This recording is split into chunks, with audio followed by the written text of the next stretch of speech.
السلام علیکم ورحمۃ اللہ وبرکاتہ۔ ان الحمد للہ نحمده ونستعینه ونستغفره ونعوذ باللہ من شرور انفسنا ومن سیئات اعمالنا من يهده اللہ فلا مضل له ومن يضلل فلا هادی له واشهد ان لا الہ الا اللہ وحدہ لا شریک له واشهد ان محمدا عبده ورسوله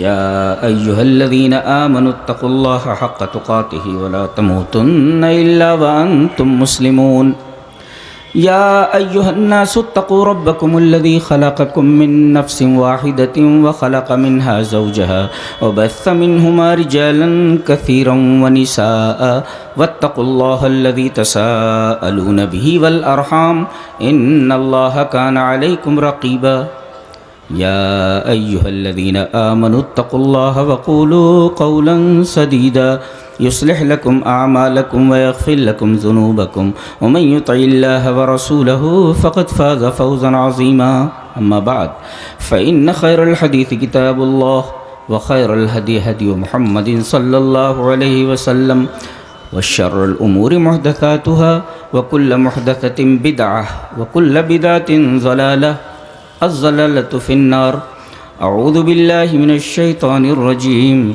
بسم الله الرحمن الرحيم ومن آياته الليل والنهار والشمس والقمر لا تسجدوا للشمس ولا للقمر واسجدوا لله الذي خلقهن إن كنتم إياه تعبدون۔ حضرات گرامی، اسٹیج پر جلوہ فروز حضرات، علماء کرام، محترم بزرگوں، نوجوان بھائیوں، پیارے بچوں، پردہ نشین ماں اور بہنوں،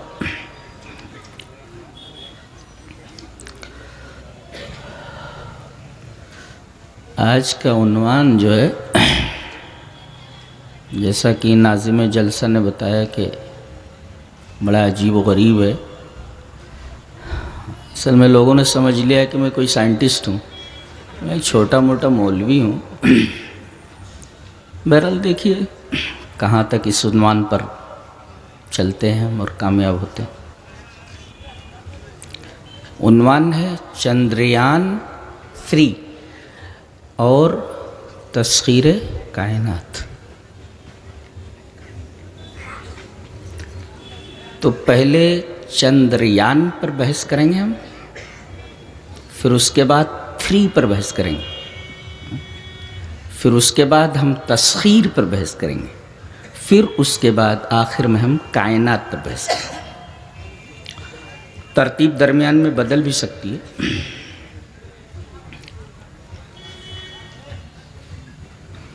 پہلے ہم چندریان کی ترکیب کی اینالیسس یعنی تجزیہ کریں گے۔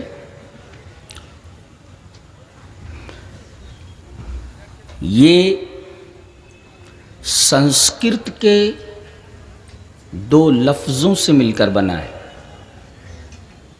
چندر اور یان۔ یہ دونوں کے دونوں الفاظ سنسکرت کے ہیں۔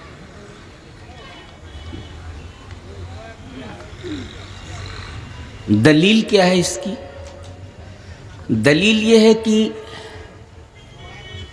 چندر کا سبجوگیشن یعنی اس کی تصریف، گردان، یہ سنسکرت کی کتابوں میں موجود ہے، اور یان جو لفظ ہے اس کی بھی تصریف یعنی سبجوگیشن یہ سنسکرت کی کتابوں میں موجود ہے۔